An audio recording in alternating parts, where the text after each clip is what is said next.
Hello, my name is Kaylyn, and today I wanted to talk to you all about the devastating case of Eva Blanco. So far on this channel, I've only covered unsolved true crime cases, most of which don't have much media coverage or forensic evidence usually. For this video, I wanted to focus on a case that has most likely been solved or got close to being solved but is now officially closed. Also, I've been wanting to cover more international cases, as those are the incidents that I believe don't get talked about enough, especially in the media. Eva's case checks all of those boxes, and I'm sure you all will find this case just as heartbreaking and tragic as I do. The determination that Eva's family displayed during this difficult time is extremely admirable, and it makes this case just that much more upsetting. I thought I would also mention that most of the articles for this case were in Spanish, so I tried my best to sift through those. For the most part, there was very, very decent media coverage. Honestly, this case is extremely well known in Spain, and as always, all of my sources will be down in the description below. So if you have any questions or are curious about the sources that I looked at for the research for this video, you can find those below. As for a little content warning, topics such as abduction, murder, and SA will all be discussed in today's video. So if any of those topics are triggering for you, I highly suggest you leave this video and watch something else. Please take care of your mental health. That is always paramount. So without further ado, let's get into the case. Eva Blanco Puig was born on February 17, 1981, in Madrid, Spain, to her mother Olga Puig and her father Manuel Blanco. She is described as being very social and having a close group of friends. Not a lot has been made public about her personality, but from what I was able to find, she was loved by everyone, and she really enjoyed going out and having fun with her friends. Eva was only 16 years old when she passed away. In the evening of April 19th, 1997, after playing tennis with her friends, Eva decided to go to a nightclub in Albacete, Spain, which is a suburb of Madrid. For some context, for some geographical context, she was at the nightclub until around 11:30 p.m. as she had made an agreement with her parents to be home by midnight. A female friend walked with her until they were about half a mile roughly away from Eva's home in the Valderay neighborhood. The friend and her split ways at around 11:45 p.m. In order to get home on time, Eva would have had to take a shortcut through a vacant lot. This shortcut was often taken by many kids in the area to get to the local high school, so it was a pretty well-traveled path. Eva herself had used this path multiple times and was relatively familiar with the area. However, despite taking this shortcut, Eva never returned home. Eva was always punctual, especially when it came to agreements and commitments with her parents. It was very unlike her to not notify her parents that she would be late coming home. Because she never showed up that night, her mother Olga became extremely concerned. She was so worried that she contacted her daughter's friends, who told her that Eva had unfortunately already left the nightclub. This is when Olga told Eva's father Manuel that she had not come home on time. And Manuel was a tow truck driver, so he began searching for Eva immediately, along with the help of his nephew, who was a police officer actually, and also one of her friend's fathers. After searching for her for about an hour, at 1 a.m., Eva's parents reported her missing to the local civil guard station. However, because it had only been an hour since she was supposed to come home, the civil guard were hesitant to file a missing persons report. Not only were they hesitant, but they were also extremely dismissive of Eva's parents and their concerns, allegedly stating that children her age were all doing drugs and she was probably lying in some doorway somewhere. After another hour and a half, at 2:30 a.m., the official search for Eva Blanco was conducted in and around the Albacete area, extending up to Fuente Alsaz de Jarama. This search unfortunately turned up nothing, but the official missing persons report was not filed until 8 a.m. At noon, her family contacted Telemadrid, which is the regional TV station, to help them spread awareness about Eva's disappearance. I think it's extremely important to highlight Eva's family's determination to find her and to find answers. Like I previously mentioned, Manuel immediately began searching for her and went to the police right away.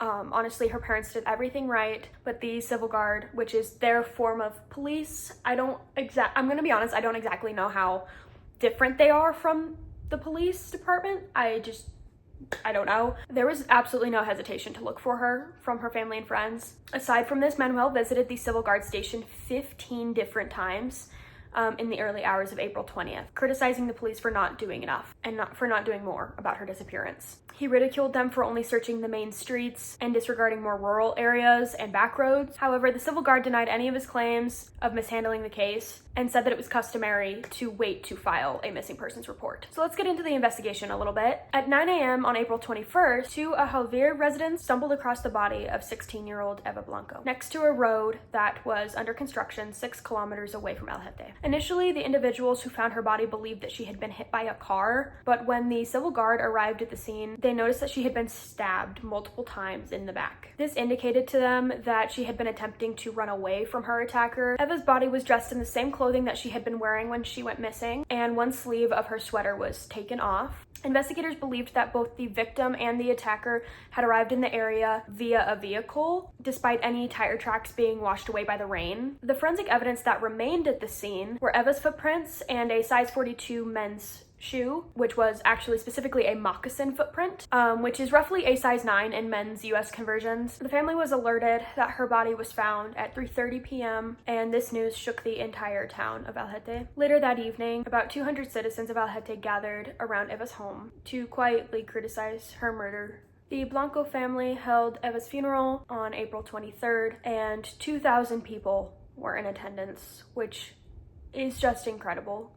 It's honestly really hard for me to wrap my head around that many people at one funeral, but it just goes to show the community that was created in El Jete and the community that her murder unfortunately created. Clearly, El Jete was a tight-knit community with very little crime, and especially very little violent crime, so Eva's death made citizens outraged and fearful for their own safety. An autopsy was completed on Eva's body not too long after she was found, and the findings of this autopsy were that she was stabbed in the back 19 times. Her official cause of death was from blood loss at approximately 4 a.m. The wounds indicated that the murder weapon was a Navaja utility knife between 8 and 10 centimeters long and 1 centimeter wide, or an average 3 to 4 inch blade in like American conversions, I suppose. The first stab wound was in Eva's side.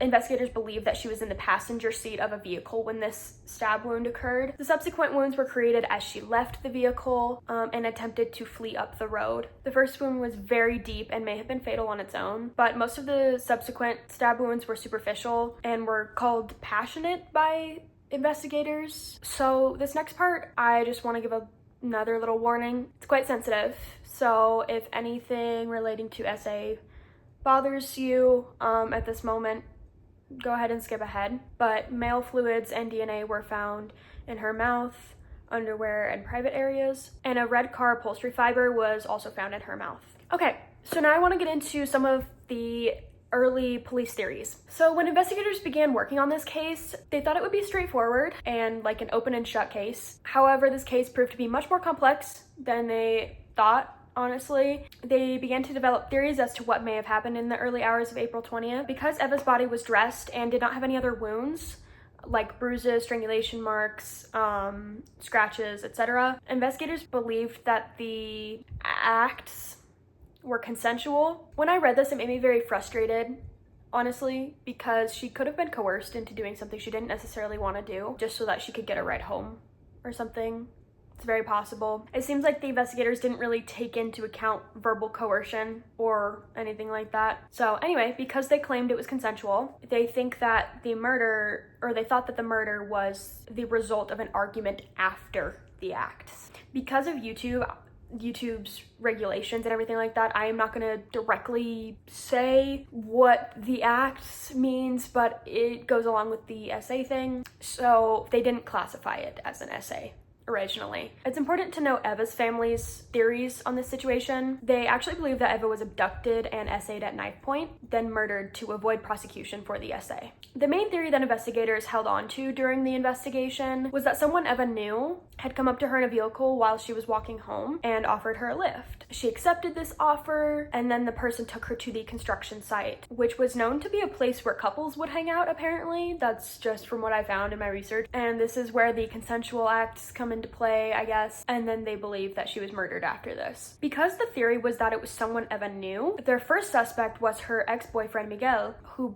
broke things off recently and they first looked at him because he lived in the area. Once he was interviewed by investigators, he was quickly ruled out as a suspect. Then police began to suspect male individuals in Eva's family that she trusted. But this proved to make the investigation too narrow, so the Civil Guard announced that they would no longer be excluding the possibility of strangers, and that was on May 29th, 1997. When friends and family described Eva, though, they were adamant that she would never take a ride from a stranger, so she must have been coerced or forced into the vehicle. Neighbors in Alhete claimed that they saw a blue vehicle following a girl in the area around midnight, but this lead went cold as no one recorded the license plate of the vehicle or any other details about the vehicle. Approximately 8 months after Eva was found murdered, her mother, Olga, found 2 secret diaries in her bedroom, which had been added to up until April 19th, the night that she went missing. What was found inside the notebook were several pages of Eva and Miguel, Eva plus Miguel, which was her ex-boyfriend, like I previously mentioned. But on the last few pages, Eva and Miguel was replaced with Eva and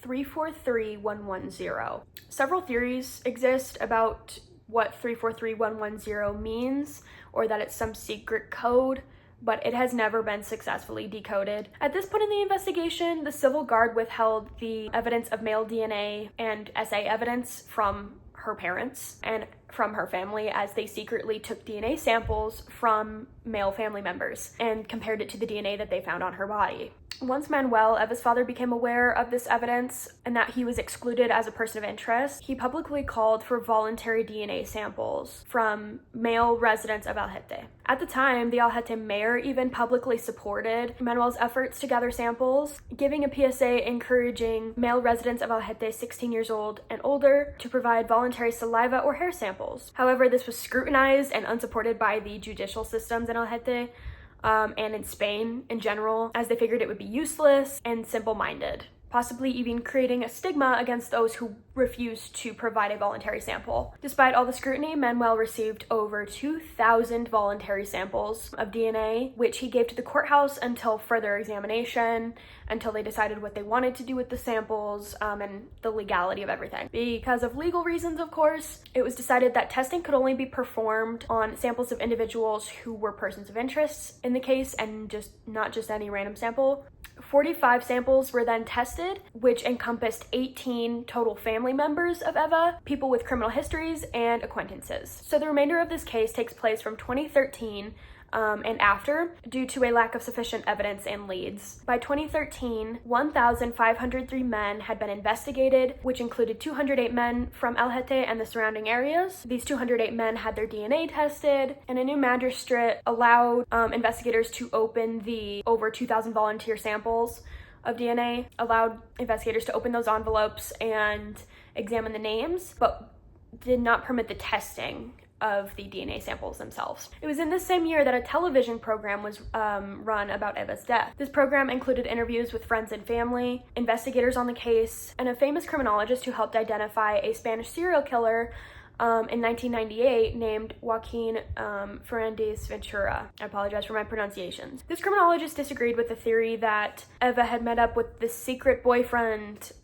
which had become the common theory, but this criminologist disagreed with that because it was 15 minutes before she was supposed to be home, and meeting up with the secret boyfriend that close to her curfew risked exposing the relationship completely. So it just didn't make any sense to this criminologist. Instead, he developed a profile of the perpetrator, and this profile was a male with stalker tendencies who was not known to Eva, or was very little known to Eva, like an acquaintance. He had low intelligence, he's uneducated, with a low-skilled job, and a huge lack of emotional intelligence. He most likely didn't have any family nearby, as they would have confronted him about coming home that late. And due to the absence of defensive wounds, Eva was most likely threatened by her attacker. This television program actually benefited the case so much. A woman watched this program and reported to the police that she witnessed a man walking in the rain that night with no umbrella in the road construction site where Eva's body was found on the night of her disappearance. The man looked unkempt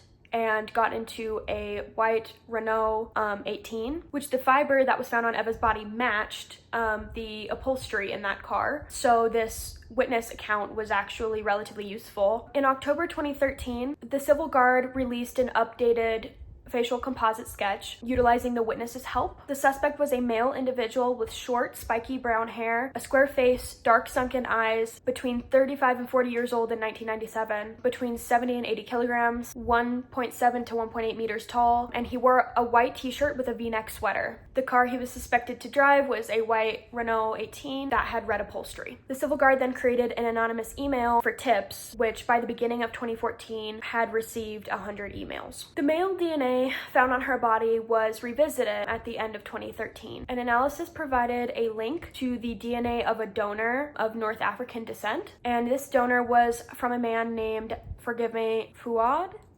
I don't know, I'm so sorry. Chell, who lived in Eva's neighborhood at the time of the murder, but moved to southern France. This man shared 97% of his nuclear DNA with the suspect's DNA, demonstrating a close sibling relationship. Police analyzed the DNA of a brother living elsewhere, which also showed a 97% match to the suspect DNA, so they finally closed in on the third brother, Ahmed Chell. Police arrested Ahmed outside of his job in France on October 1st, 2015. Ahmed Chell Gerge, or Gerge, I don't know, I'm so sorry. I'm just gonna call him Ahmed Chell because that's how the media describes him. He was born in Morocco in 1963, making him 34 years old at the time of Eva's death. He married a 20-year-old woman in 1989 and secured Spanish citizenship sometime in the 90s. They had 3 children and one on the way when Blanco was killed. Ahmed's family were not technically residents of Algete, because they lived in a caravan that was parked at a plant nursery where Ahmed worked as a delivery man. They lived 4 kilometers away from the crime scene. The Chell family moved to France in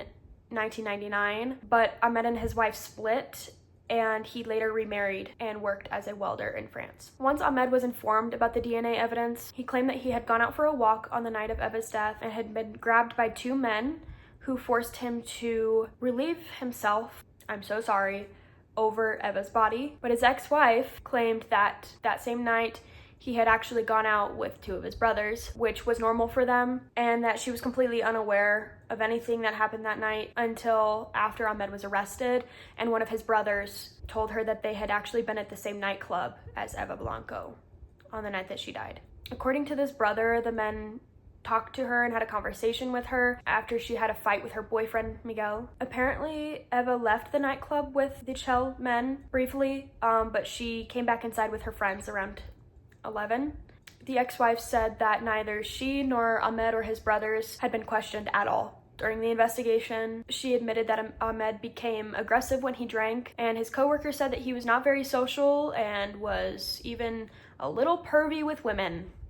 Are we surprised? Not at all. Ahmed Chell was formally charged with the murder, SA, and illegal detention of 16-year-old Eva Blanco, and he actually attempted to unalive himself in jail before being deported to Spain to face trial. Honestly, his defense was atrociously disrespectful to Eva, and he consistently lied regarding the logistics of the SA. I don't even want to talk about his defense. I'm gonna be honest, I just don't, because it is that repulsive to portray a 16-year-old in the way that they did. So I'm just gonna move past that, but essentially, while awaiting trial in 2016, Ahmed Chell successfully unalived himself in his prison cell after the anti-unaliving measures were lifted at his request. The prosecution was then formally ended. This is unfortunately the tragic end to this case. While it's not the most satisfying conclusion, Blanco's family has a little bit of closure knowing that the DNA found on her body belonged to the man that police attempted to prosecute. What happened to Eva was entirely devastating to her loved ones, and to this day they are still attempting to heal. Thank you so much for listening to this case, as it is a longer one, but every case deserves to be covered. If you'd like for me to cover more international cases, comment down below which ones you'd like to see. Make sure to subscribe for more videos like this, and once again, thank you so much for watching. I'll see you all in my next one.